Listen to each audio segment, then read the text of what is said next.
नमस्कार साथियों, आप सभी का स्कोर प्लस पर स्वागत अभिनंदन है। कैसे हैं साथियों? उम्मीद आशा विश्वास है आप सभी साथी अच्छे हैं। साथियों, जैसा कि आपको मालूम है कि ये एनसीईआरटी सीरीज है और एनसीईआरटी सीरीज में हम लोगों का लक्ष्य है क्लास 6 से लेकर क्लास 10 तक के सभी एनसीईआरटी एग्जाम्पलर एमसीक्यू को करना। तो साथियों, हम लोगों का जो लक्ष्य है उसी लक्ष्य के अनुसार हम लोग चल रहे हैं, जिसमें 1000 एमसीक्यू से ज़्यादा क्लास 6 से लेकर क्लास 10 तक एनसीईआरटी एग्जाम्पलर को करेंगे। और हम लोगों का मिशन है फिजिक्स, केमिस्ट्री और बायोलॉजी तीनों सब्जेक्ट को कवर करना। तो आप देखना शुरू कर दिए हैं स्कोर प्लस, और आप सभी का स्कोर प्लस पर स्वागत है एनसीईआरटी के बेहतरीन सीरीज में। और ये हमारा एप्लीकेशन है, प्ले स्टोर से आप डाउनलोड कर सकते हैं। इसका लिंक इस वीडियो के डिस्क्रिप्शन बॉक्स में दिया गया है। जितने भी साथी जुड़ गए हैं उन सभी साथी का हार्दिक स्वागत अभिनंदन है। एक बार मेरे भाई आप सभी लोग कमेंट करेंगे कि सभी चीजें क्लियर है, ऑडियो वीडियो सब कुछ क्लियर है। एक बार जवाब दीजिए और लगातार हम लोग बने रहिए क्रांतिकारी तरीके से। और सभी साथियों से मेरा रिक्वेस्ट है, शेयर कर दीजिए। साथियों, एनसीईआरटी सीरीज में हम लोगों का सीरीज जो आपका है, ये आपका रात के 8 बजे का सीरीज है, और जिसमें हम लोग करते हैं फिजिक्स में क्लास 6 से लेकर क्लास 10 तक का एमसीक्यू। और निश्चित सफलता के लिए एनसीईआरटी अवश्य पढ़ें। साथियों, यदि यूपीएससी की भी आप तैयारी करते हैं, बीपीएससी की, बीपीएससी शिक्षक भर्ती की, एसएससी की तैयारी करते हैं, रेलवे की तैयारी करते हैं, तो एनसीईआरटी साइंस सीरीज में शामिल होइए। रात के 8 बजे डेली आपको फिजिक्स की पढ़ाई होती है। साथियों, उसके बाद की चर्चा करी जाए तो आपके पास है केमिस्ट्री का सेशन क्लास 6 से लेकर 10 तक, राघव सर के नेतृत्व में एनसीईआरटी सीरीज की सुबह 6 बजे होता है। क्लासेस सुबह के 6 बजे होते हैं, लेकिन अल्टरनेट में एक टॉपिक फिजिक्स केमिस्ट्री खत्म होगा, तब एक टॉपिक बायोलॉजी की स्टार्ट होगी, फिर बायो खत्म, फिर केमिस्ट्री की शुरुआत। तो साथियों, क्लास 6 से लेकर क्लास 10 तक एनसीईआरटी के एग्जाम्पलर एमसीक्यू राघव सर के नेतृत्व में हो रही है, जो कि सुबह के 6 बजे, चाहे बायोलॉजी हो, केमिस्ट्री हो, राघव सर के नेतृत्व में हो रही है। सभी साथी का स्वागत है। साथियों, हम लोगों का जो अभी टॉपिक चल रहा है उसका नाम है विद्युत धारा। क्या नाम है मेरे भाई? आपको गुरुजी विद्युत धारा है, जिसे आप कहते हो गुरुजी इलेक्ट्रिक करंट। क्या कहते हो? इलेक्ट्रिक करंट कहते हो। साथियों, विद्युत धारा की जब बातें होती है तो विद्युत धारा में आप सबके लिए क्लास 6 से शुरुआत है। तो क्लास 6 में टॉपिक का नाम है electricity and circuit, chapter number 12। NCERT आप किताब जब आप देखेंगे तो आपको वहां पर मिलेगा। साथियों, ये जो हमारा क्वेश्चन है ये हम प्रीवियस सीरीज में करा चुके हैं। ये 6ठी क्लास की है, उसके बाद आइए ये सीरीज हम करा चुके हैं साथियों, तो प्रीवियस आप वीडियो में देख सकते हैं। फिर आइए ये 6ठा क्लास का ही है एनसीईआरटी का। ये टॉपिक है फन विथ मैग्नेट, मैग्नेट के साथ फन करें। ये चैप्टर नंबर 13 में है, और इसकी भी कक्षा हम लोग आपके बीच ले चुके हैं। क्लियर है भैया? यहां तक सब कुछ क्लियर है? बिल्कुल शानदार। नेक्स्ट आइए मेरे भाई, और भी ये क्लास 6 का था। अब हम लोग आए क्लास 7 पर। क्लास 7 की बातें हैं साइंस में, और चैप्टर नंबर 10 में नाम है electric current and its effect. ये साथियों आपको जो है बेहतरीन तरीके से ये भी करा चुके हैं, 7 का भी करा चुके हैं। अब आते हैं 8 पर। देखिए, क्लास 8 की बातें, और क्लास 8 में है chemical effect of electric current. आपके 8 क्लास में है, चैप्टर नंबर जो है आपको दिया, देख लीजिएगा एनसीईआरटी में। ये जो आपको है चैप्टर नंबर भी 8 है और क्लास भी 8 है। समझ रहे हैं बात को? तो ये भी कराया जा चुका है, प्रीवियस आप देख सकते हैं। उसके बाद आइए मेरे भाई, आपको 9th क्लास में इलेक्ट्रिसिटी नहीं है, किसमें है? डायरेक्ट 10th में है। तो आइए 10th में, 10th की चर्चा करें। 10th में आपका है चैप्टर नंबर 12, क्लास 10th में, और बेसिक इलेक्ट्रिसिटी। इसका क्वेश्चन मैंने जस्ट प्रीवियस क्लास में कराया है, आप लोग देख सकते हैं। अब आते हैं चैप्टर नंबर नेक्स्ट जो है आपका एनसीईआरटी क्लास 10 का ही है। किसका है? क्लास 10 का ही है। चलिए साथियों, इसमें क्वेश्चन थोड़ा सा ज्यादा थे इसलिए समय लगा। तो चलिए, आपका पास है टॉपिक का नाम है magnetic effect of electric current. ये आपके क्लास 10 में का है। किसका है? क्लास 10th का है। और हम लोग इसी टॉपिक को आज डिस्कस करने वाले हैं। तो आप सभी तैयार हैं? तो सुनिए साथियों, अभी ही डाउनलोड किया आप अपना एप्लीकेशन स्कोर प्लस और क्रांतिकारी तरीके से क्वेश्चन की शुरुआत करते हैं। सबसे पहला क्वेश्चन मेरे भाई आपके स्क्रीन पर है। क्या है क्वेश्चन, सुनिएगा गौर से, चीजों को समझने की कोशिश करेंगे।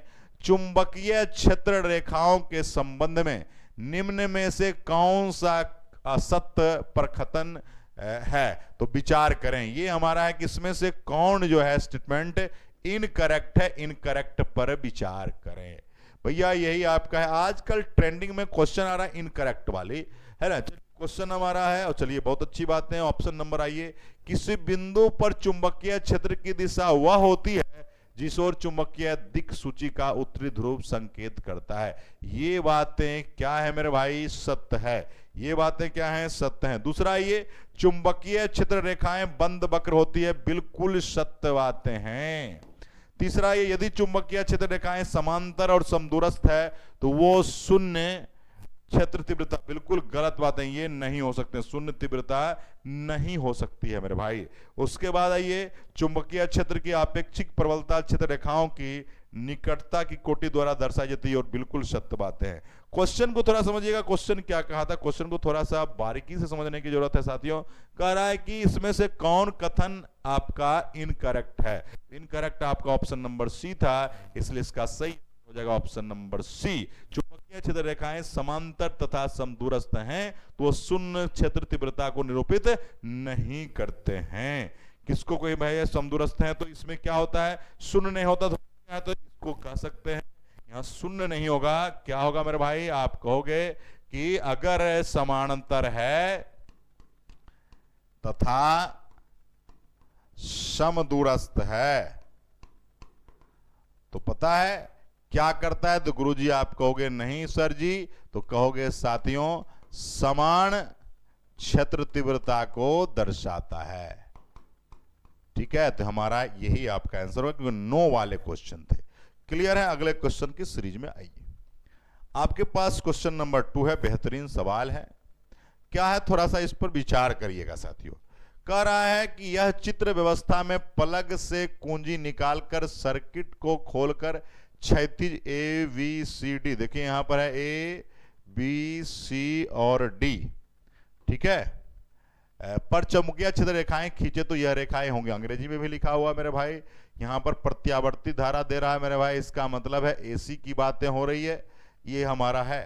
तो कह रहा है कि कैसा होगा, सबसे पहला कॉन्सेंट्रिक सर्किल होगा, दूसरा है कि इलिप्टिकल शेप होगा, एक दूसरे के समांतर सरल रेखा होगा, बिंदु ओ से के निकट सेकेंडरी वृत्त परंतु दूर जाने पर दीर्घाकार।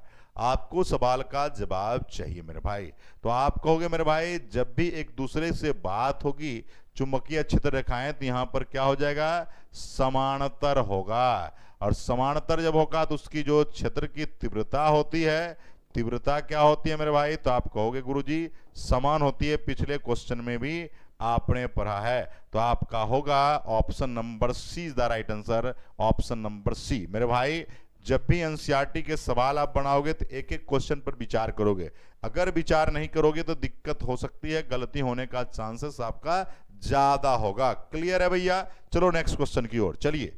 आपके पास एक क्वेश्चन आ गया मेरे भाई, अगर नहीं दिख रहा होगा तो मेरे भाई मैं प्रयास करता हूं कि थोड़ा सा क्वेश्चन को बड़ा करने का। चलिए क्वेश्चन को हम बड़ा करने की कोशिश में हैं, देखिए क्या सवाल है।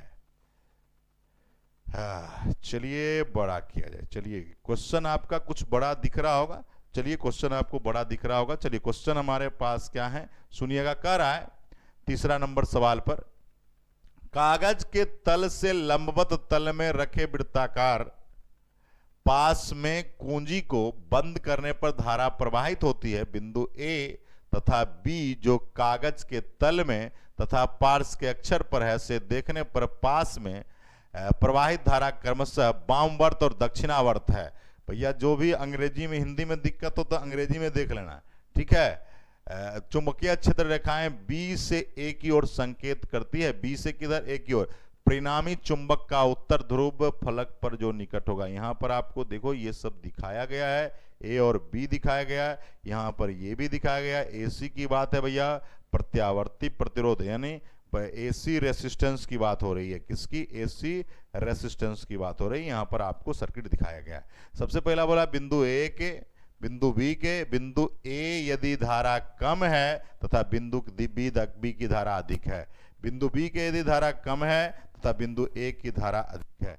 आपको इसका जवाब चाहिए। क्वेश्चन नंबर 3 का आपको जवाब देना है। साथियों यहां पर जब बातें हो रही है तो क्वेश्चन को थोड़ा फिर से समझिएगा। क्या बोला? एक circular loop placed in a plane perpendicular to the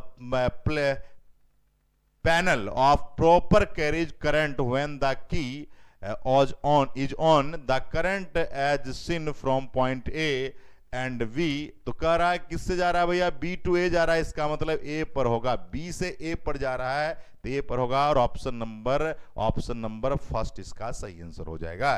clear है? यहां तक हमारी बातें सब चीज समझ में आ रही होगी। तो मेरे भाई कमेंट करना ना भूलिए, कमेंट करते रहिए और लोगों को बताइए।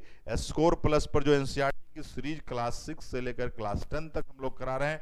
आपकी इच्छा होगी तो 11 12 भी कराएंगे, लेकिन सबसे पहले जो जितना करा रहे हैं उस पर पकड़ बनाइए। क्लियर है? कमेंट कीजिए फटाफट और साथियों शेयर कीजिए, दोस्तों को बताइए और लोगों को लिंक भेजिए कि स्कोर प्लस पर इस तरह की क्लासेस चल रही है। नेक्स्ट क्वेश्चन पर आइए। बहुत ही शानदार और प्यारा सवाल है। देखिए क्या सवाल है। थोड़ा सा हमको लगता है इसमें भी थोड़ा सा बड़ा करने की जरूरत पड़ेगी। देख लेते हैं भैया, देख लेते हैं कितना बड़ा हो सकता है। इससे ज्यादा तो संभव नहीं लग रहा है ना? इससे ज्यादा संभव है नहीं। चलिए क्वेश्चन नंबर 4 पर आइए। करा किसी लंबी सीधी परिनालिका में धारा प्रवाहित करने पर इसके दोनों सिरों पर नॉर्थ तथा साउथ ध्रुव बन जाते हैं। नॉर्थ मतलब उत्तरी और साउथ मतलब दक्षिणी ध्रुव बन जाते हैं।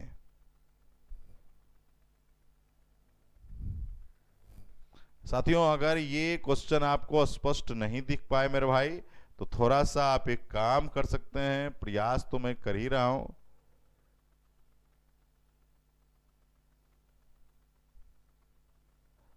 चलिए अब तो क्वेश्चन दिख रहा होगा, थोड़ा सा देख लें साथियों।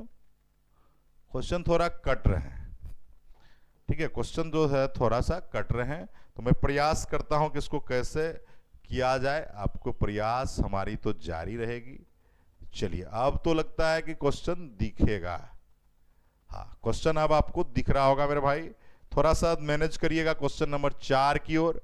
किसी लंबी सीधी परिनालिका में धारा प्रवाहित करने पर इसके दोनों सिरे नॉर्थ साउथ ध्रुव बन जाते हैं। निम्न में से कौन सा कथन असत्य है यानी इनकरेक्ट है? पहला है परिनालिका के भीतर क्षेत्र रेखाएं सरल रेखाओं के रूप में होती है। यह निर्देशित करता है परिनालिका के भीतर सभी बिंदुओं पर चुंबकीय क्षेत्र समान। इसमें जो क्वेश्चन पूछ रहा है कौन इसमें से गलत है इसकी बात, तो ये बातें तो क्या है मेरे भाई? सही है। अब आइए परिनालिका के भीतर उत्पन्न प्रबल चुंबकीय क्षेत्र का उपयोग चुंबकीय जैसे नर्म लोहे, ये भी बात सही है, इसी के लिए तो इसका प्रयोग करते हैं।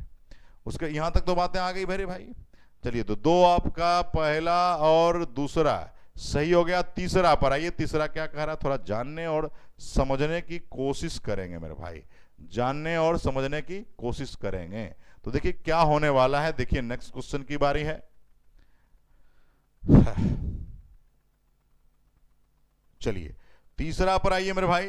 कह रहा है तीसरा में परिनालिका के संबंध चुंबकीय क्षेत्र का पैटर्न क्षण चुंबक के चारों ओर पैटर्न से भिन्न होता है। ये गलत बातें हैं भैया, समान होता है।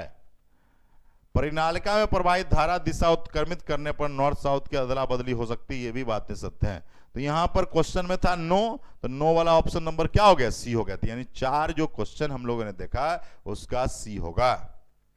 नेक्स्ट आइए, हमारे पास ये क्वेश्चन आपको स्पष्ट दिख रहा होगा साथियों। क्वेश्चन नंबर 5 क्या कह रहा है? थोड़ा जानने समझने की कोशिश करेंगे। कह रहा चित्र में दर्शाए अनुसार कागज के तल में बाएं से दाएं, कागज के तिल में बाएं से दाएं देखो मेरे भाई की ओर संकेत, यानी ये हमारा जो है लेफ्ट है और ये हमारा क्या है? राइट। ठीक है, ये बात कहा गया है। दर्शाए हुए हैं। एक इलेक्ट्रॉन है, यहां पर देखो ये प्रोटॉन है और यहां पर देखो इलेक्ट्रॉन है, ठीक है। चुंबकीय क्षेत्र में गति करते हैं इलेक्ट्रॉन तथा प्रोटॉन, अनुभव बल की दिशा क्या होगी। ये जो डायरेक्शन दिया हुआ है इस डायरेक्शन में मेरे भाई ये आपका मैग्नेटिक फील्ड की बात कर रहा है, जो कि क्या है, इक्वल है, एक समान है, ये बातें आप कह सकते हो।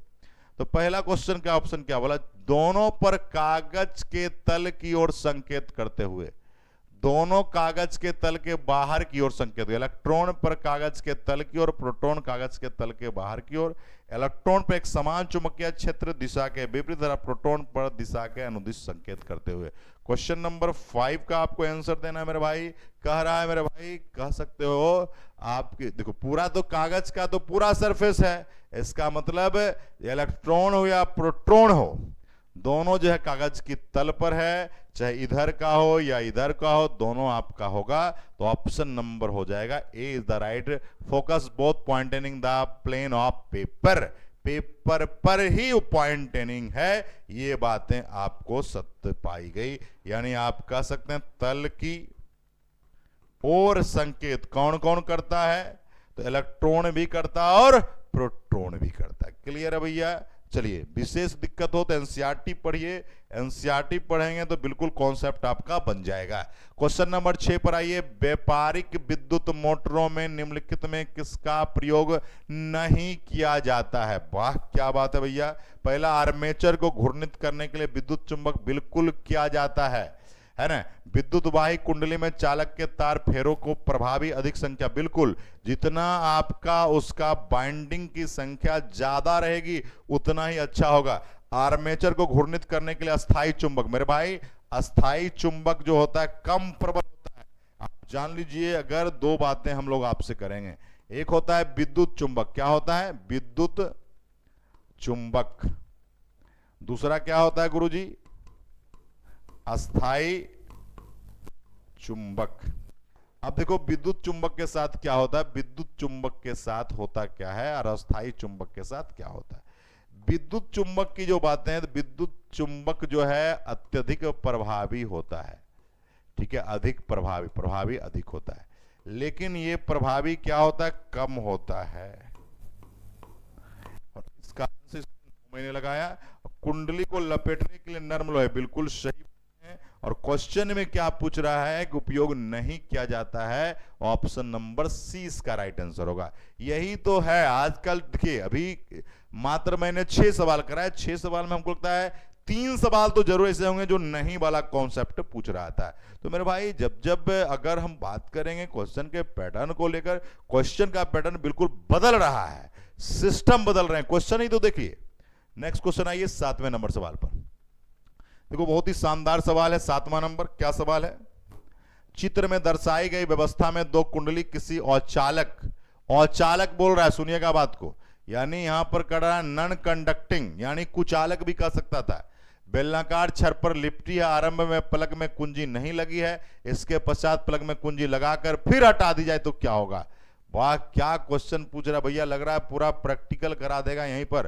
पहला, गैल्वेनोमीटर में सदैव विक्षेप शून्य होता है। गैल्वेनोमीटर में क्षणिक विक्षेप होता है परंतु यह शीघ्र ही समाप्त हो जाता है तथा प्लग को हटाने पर इसका कोई प्रभाव नहीं पड़ता है, ये बातें कहा गया। चलिए नेक्स्ट आइए। गैल्वेनोमीटर में क्षणिक विक्षेप होते हैं जो शीघ्र ही समाप्त हो जाते हैं, यह विक्षेप समान दिशा में होते हैं। तो भैया इस दोनों में तो बहुत कोई खास मतलब अंतर तो नहीं आ रहा है ना।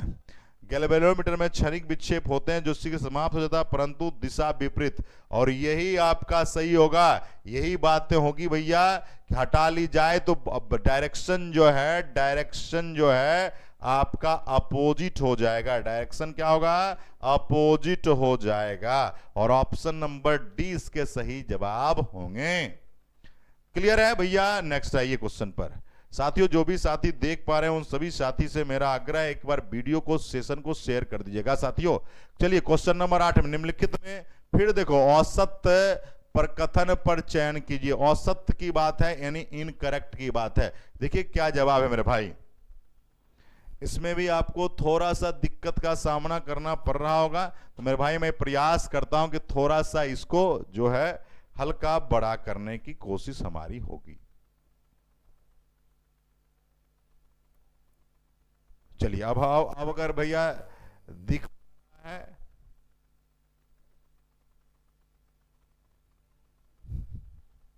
देखिए प्रयास तो हम लोग कर रहे हैं।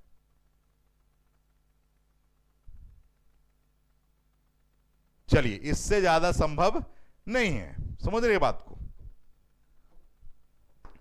8वें नंबर पर आइए, निम्नलिखित में औसत कथन। पहला है, प्रेरित धारा की दिशा जानने में फ्लेमिंग दक्षिण हस्त नियम एक सरल नियम है। आपके पास यह बात कहा गया है, ठीक है, यह बात बिल्कुल सत्य है साथियों।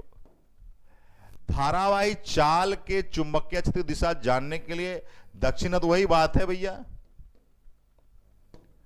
दिष्ट तथा प्रत्यावर्ती धारा में यह है कि दिष्ट धारा सदैव एक ही दिशा में, या वाह क्या बात है, और बिल्कुल आप जवाब है। दूसरा बोला है कि औसत में भारत में प्रत्यावर्ती धारा में प्रत्येक 1/1/50 सेकेंड के पश्चात, ये बातें गलत है मेरे भाई। अगर भारत की बात करें, हम लोग इसकी बात करेंगे, अगर भारत की बात आप करोगे तो इंडिया की जब हम चर्चा करने आते हैं तो इंडिया का बिल्कुल विस्तृत दूसरा रूप है। क्या भैया, अगर बात करें एसी को लेकर, एसी, हां, यानी अल्टरनेटिव करंट, प्रत्यावर्ती धारा को लेकर, तो 50 एचजेड की जो आवृत्ति है, 50 एचजेड की जो आवृत्ति है, 1/100 सेकंड के बाद दिशा बदलती है। लेकिन यहां पर क्या कहा जा रहा है कि 1/50, तो यही बात गलत है। तो ऑप्शन नंबर डी इसका सही जवाब हो जाएगा, ऑप्शन नंबर डी। नेक्स्ट आइए,